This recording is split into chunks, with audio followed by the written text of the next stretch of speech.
ভবানীপুৰ সৰভোগ সমষ্টি যিহেতু জাতীয়তাবাদৰ সমষ্টি বুলি কোৱা হয়, অসম আন্দোলনৰ প্ৰথমগৰাকী শ্বহীদৰ সমষ্টি বুলি কোৱা হয়। এই সমষ্টিক লৈ অগপ দলে জোৰদাৰ দাবী কৰিছে যে তেওঁলোকক দিব লাগে এই সমষ্টিটো। এই ক্ষেত্ৰত মই উপস্থিত আছোঁ ভবানীপুৰ সৰভোগ সমষ্টি অগপ কাৰ্যালয়ত। ইয়াত বহুতো বিষয়ববীয়া আছে, তেওঁলোকে কি কয় আচলতে জানিব বিচাৰিম। মই আপোনাৰ ওচৰলৈ আহিছোঁ। যিহেতু সমাগত 26ৰ নিৰ্বাচন, ইয়াত অগপে জোৰদাৰ দাবী উত্থাপন কৰিছে যে অগপক ভবানীপুৰ সৰভোগ সমষ্টিটো এৰি দিব লাগে। কিয় আচলতে এৰি দিব লাগে এই ক্ষেত্ৰত জানিব বিচাৰিম। নমস্কাৰ। আপোনালোকে আটাইয়ে জানে যে ভবানীপুৰ সমষ্টি জাতীয়তাবাদৰ দুৰ্গ। এই সমষ্টিতে অসম আন্দোলনৰ প্ৰথম শ্বহীদ খৰ্গেশ্বৰ তালুকদাৰৰ জন্ম হৈছিল আৰু এই সমষ্টিত পুৰণা ভবানীপুৰত 11জন শ্বহীদে মৃত্যুবৰণ কৰি জাতীয়তাবাদৰ নিদৰ্শন দাঙি ধৰিছে আৰু আমি তাৰে উদ্বুদ্ধ হৈ বিগত 40টা বছৰে আমি দলৰ স্বাৰ্থত কাম কৰি আছোঁ।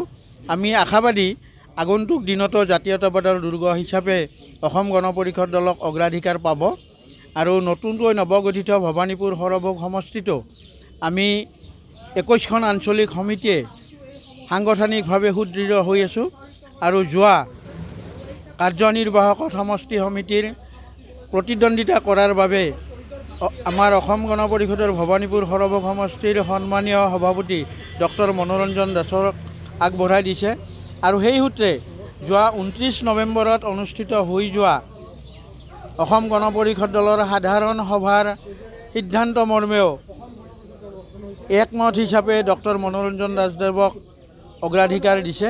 আমি আশাবাদী আগন্তুক দিনত তেখেতক যদি আমি অসম গণ পৰিষদ দলে প্ৰক্ষেপ কৰিবলৈ সুবিধা পাওঁ, নিৰংকুশ ভোটত জয়যুক্ত হ'ম বুলি আমি নিশ্চিত আশাবাদী। নিশ্চয়কৈ কিছু কথা জানিব পাৰিম। মোৰ সৈতে আৰু এগৰাকী বিষয়ববীয়া আছে, তেওঁৰ পৰা কিছু কথা জানিব বিচাৰিম। কি ক'ব? নমস্কাৰ।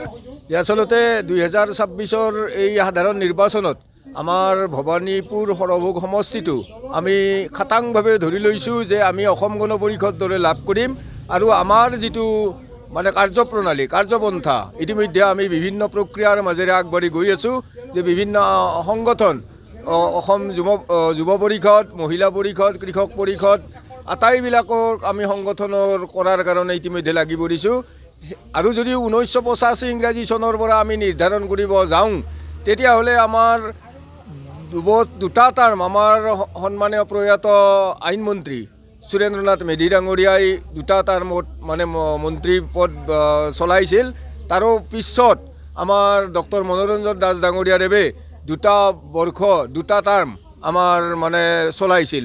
গতিকে আমাৰ গোটেই পুৰণা ভবানীপুৰ সমষ্টিটো আমাৰ জাতীয়তাবাদৰ আমি দুৰ্গ বুলি আমি স্বীকাৰ কৰিব পাৰোঁ, স্বীকৃতি দিব পাৰোঁ।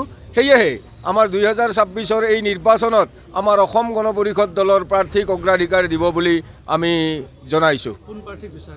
আমি আচলতে আমাৰ ডক্টৰ মনোৰঞ্জন দাস ডাঙৰীয়াই আমাৰ বজালী জিলা লগতে ভবানীপুৰ এই যিটো সমষ্টি আছিল পূৰ্বৰ পাটাচাৰকুছি আৰু ভবানীপুৰ সমষ্টিত তেখেতে যথেষ্ট কাৰ্যনিৰ্বাহ কৰি আছিল আৰু গোটেই দলটোক তেখেতে পৰিচালনা কৰাৰ যিবিলাক নেকি ব্যৱস্থা বা খৰচ পাতি ইত্যাদিও তেখেতে আমাৰ মাজত ব্যয় কৰি আছে।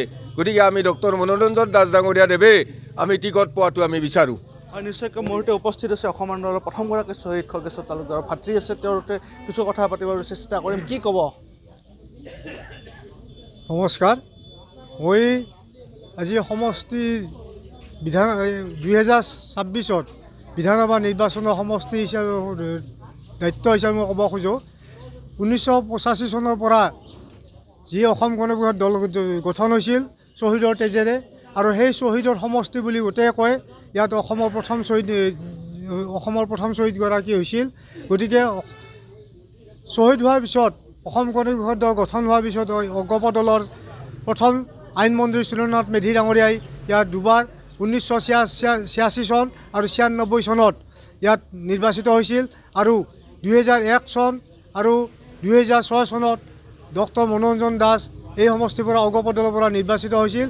গতিকে এই সমষ্টিত অগপ দলৰ ভেটি যথেষ্ট শক্তিশালী আৰু বৰ্তমানো আমি অগপ দলে এই সমষ্টিটো পাম বুলি যথেষ্ট কাম কৰি আছোঁ আৰু আমাৰ আঞ্চলিক সমিতি, মহিলা সমিতি, সমষ্টি সমিতি, জিলা সমিতি যথেষ্ট কাম কৰি ইয়াত অগপ দলৰ নেতৃত্বক আগবাঢ়াই নি আছে। গতিকে এই সমষ্টিটো আমি অসম গণ পৰিষদ দলক দিয়াৰ কাৰণে আমি আহ্বান জনাওঁ। লগতে মই শ্বহীদ ভাতৃ হিচাপে আহ্বান জনাওঁ যাতে অসম গণ পৰিষদৰ নেতাসকলে আলোচনা কৰি আমাৰ মিত্ৰ গোষ্ঠীৰ লগত আলোচনা কৰি এই সমষ্টিৰ যিকোনো প্ৰকাৰে অসম গণ পৰিষদ দিয়াৰ ব্যৱস্থা কৰিব লাগে আৰু এই সমষ্টিৰ পৰা স্থানীয় ব্যক্তিক অগ্ৰাধিকাৰ দি আমাৰ ডক্টৰ মনোৰঞ্জন দাস ডাঙৰীয়াক এই সমষ্টিৰ পৰা প্ৰাৰ্থিত্ব প্ৰক্ষেপ কৰিব লাগে।